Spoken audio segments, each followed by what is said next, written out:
So what I'm going to do now is install the first chipset driver. So to do that, I need to navigate to where I had saved my drivers. So I'm going to open the Windows Explorer here, the File Explorer. There it goes.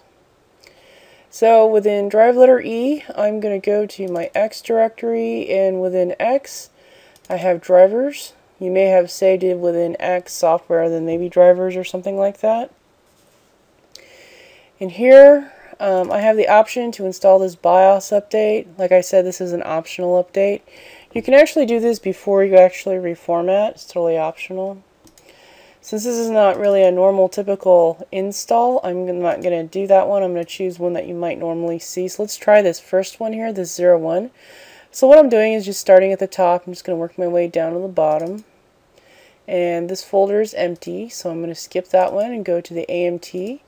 So we have an AMT one here. I'm going to expand this. I'm going to double click. And we'll get a user account control access question here. It says it's going to make changes to our computer. Are we sure we want to do this?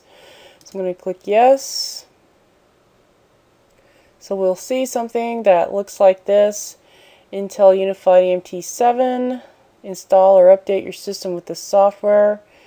Extract without installing. Click here to select a folder to extract. So we can click on this if we want to, and we can save this to a location on our computer. So when I'm going to extract drivers, I usually save them to my C drive, and on my C drive I'm going to make a new folder, and I'm going to call this drivers just so that I know what this is. And obviously, you know, after you extract these and install these, you don't want to delete the drivers folder. So inside of drivers, I'm going to make a new folder so I know what this is. This was the 02 underscore. Whoops. 02 underscore chipset. This was the second chipset underscore AMT. So I have this folder selected, and I'll go ahead and let it extract to this location. At this window, I'm going to go ahead and click OK. And it says that the extraction has been completed. We can click here to open the extraction folder.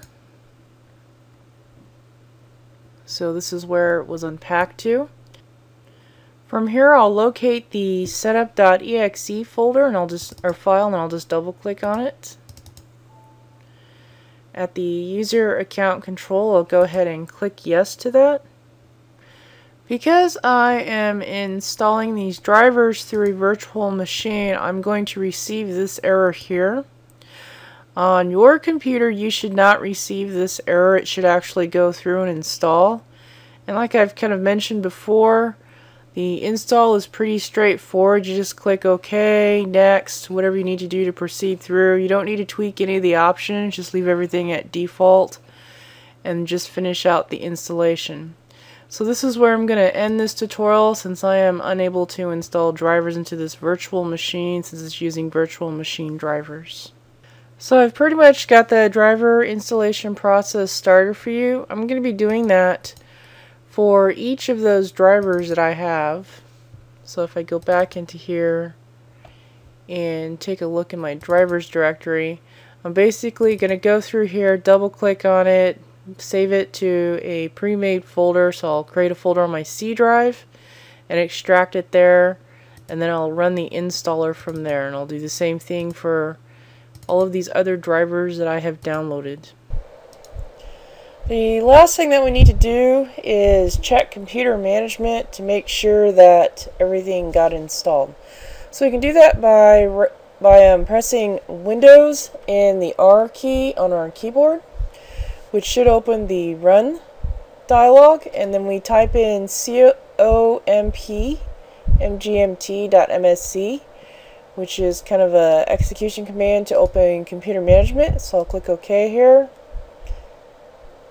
Once computer management opens, we're going to look for the disk manager, And inside of the disk manager, we want to make sure that none of these devices have like a yellow exclamation point, or there's something in here that is said that reads unknown, devices that are under the unknown.